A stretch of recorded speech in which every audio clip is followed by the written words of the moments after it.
आम्ही आमच्या कंपनीमधील सगळ्यात इम्पॉर्टंट मीटिंग कायमची बंद केली आणि प्रोडक्टिव्हिटी वाढली. मी स्वप्नील 1 करोड करून दाखवला. आता मराठी मातीतून 100 करोडचा ब्रँड उभा करतोय, ते पण पब्लिक मध्ये. गंमत काय माहितीये, ही तीच मीटिंग होती जिच्यासाठी आम्ही एक अख्खं टूल बिल्ड केलं होतं.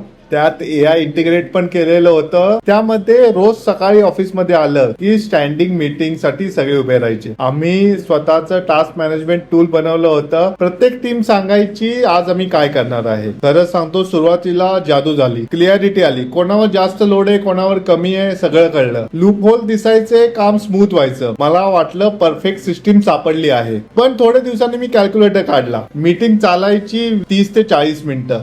टीम मध्ये 20 लोक, म्हणजे 20 लोक इंटू अर्धा तास, बरोबर रोजचे 10 तास, महिन्याचे 300 तास उभं राहून बोलायचं. आणि सगळ्यात वाईट भाग म्हणजे काही लोकांना फक्त 2 मिनिट सांगायचं असायचं, पण त्यासाठी त्यांना 40 मिनिट थांबायला लागायचं. आणि एक गोष्ट मला आतून खात होती, मीटिंग मध्ये आम्ही रोज टास्क बद्दल बोलायचो, पण इनोव्हेशन बद्दल, नवीन आयडिया बद्दल बोलायचोच नाही. सिस्टीम आम्हाला बिझी ठेवत होती, पुढे नेत होती. मग तो निर्णय घेतला, जी सिस्टीम आम्ही स्वतः बनवली होती, जिचा आम्हाला अभिमान होता, तीच बंद केली. कारण सिस्टीम हे तुमचा सर्वंट असतो. मास्टर झालं की संपलं. तुमच्या बिझनेस मध्ये, तुमच्या लाईफ मध्ये एक गोष्ट नक्की आहे, कधी काळी तुमच्यासाठी सगळ्यात मोठी स्ट्रेंथ असती, ती आजच सगळ्यात मोठा वेस्ट असू शकते. ती मीटिंग कोणती, ती हॅबिट कोणती, तो खर्च कोणता. कारण शेवटी तुम्ही किती गोष्टी सुरू करता यावर तुमचं आयुष्य ठरत नाही, किती लवकर चुकीच्या गोष्टी बंद करता यावर ठरतं. अशीच रिअल स्टार्टअप जर्नी ऐकण्यासाठी फॉलो आणि सबस्क्राईब